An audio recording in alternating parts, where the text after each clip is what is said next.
Hey everybody, it's Monifa Robinson Gruber again, founder and owner of Within Your Reach Consulting Services. And I'm so excited because we are back for day two. Day two of our three-part video series entitled Moving from Fright Mode to Flight Mode. That's right, that's a tongue twister. Fright mode to flight mode. Okay, so day two. All right, so here's the tea. So, if you haven't joined us before, day one, and just as a reminder, day one, we talked about feeling stuck, how you can feel like everything is against you, you're not moving forward, you're not getting to the next level because of all these obstacles. We talked about expectation management, and we talked about our mindset and how so important that is. And we talked about why I do this first, because I've experienced it firsthand. I've experienced the pain, the procrastination, and everything that comes along with it, and not moving forward on my journey to and reaching my highest and fullest potential.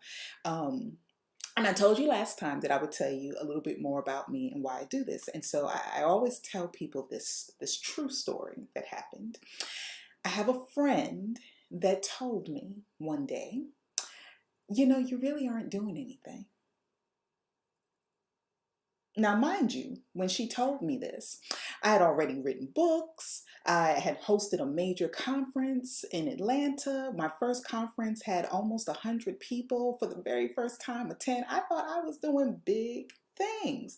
Yet she told me, Monifa, you're really not doing anything. And she said, with all of the gifts and the talents that you have inside of you, you're not doing it. And I looked at her kind of strange. I must admit, and in my head, that question mark and that eyebrow was raised. Well, what have you done? you know.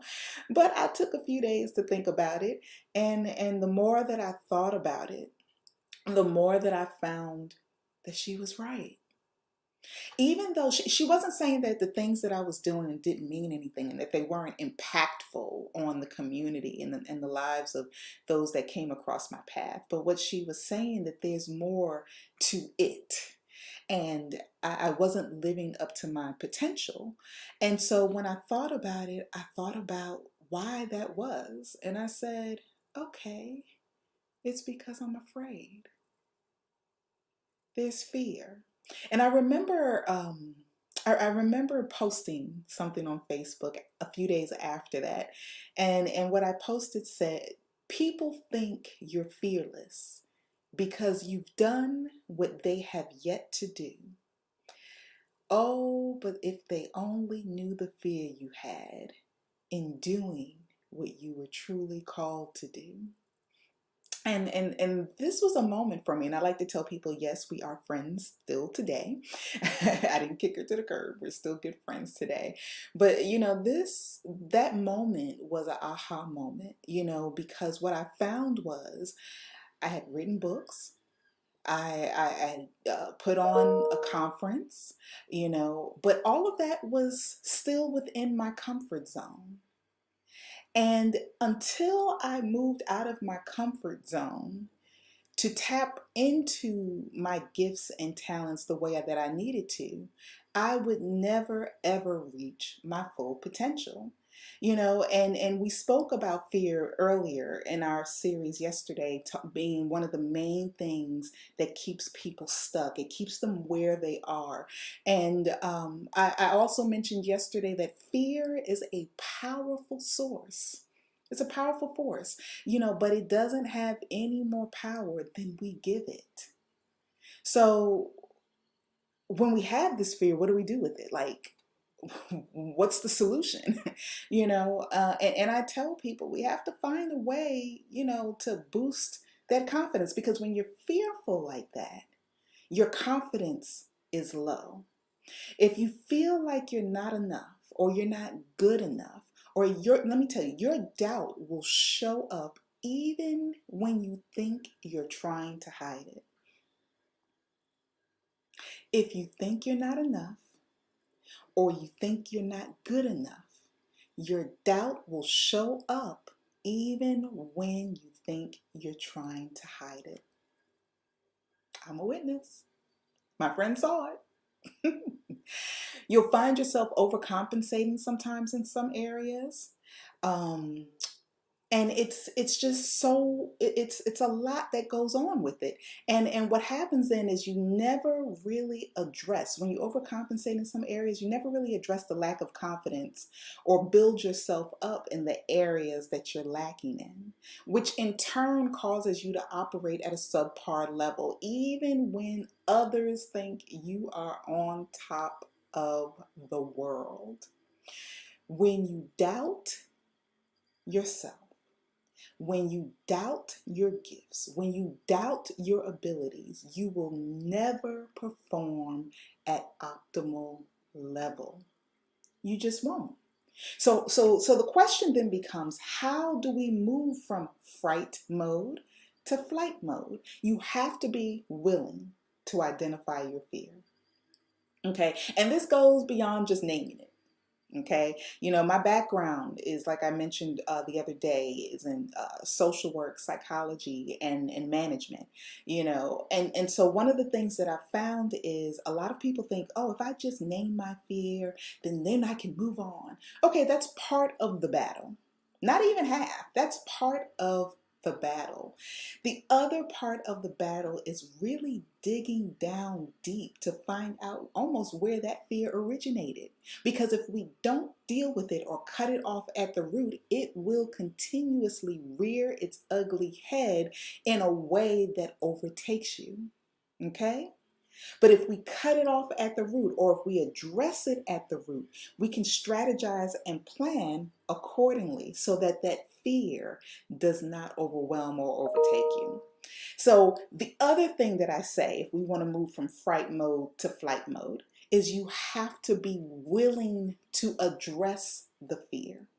Okay, so one, we've named it. Okay, now, even though we've named it, that doesn't mean we're willing to address it, but you have to be willing to address it. And that's what I help people do.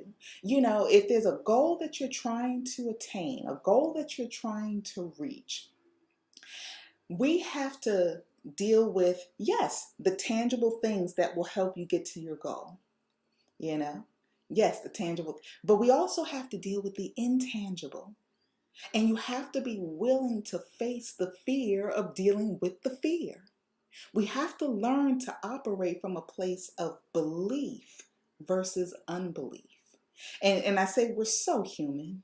We are just so human. We always operate, a lot of times, more often than not, from what we can see.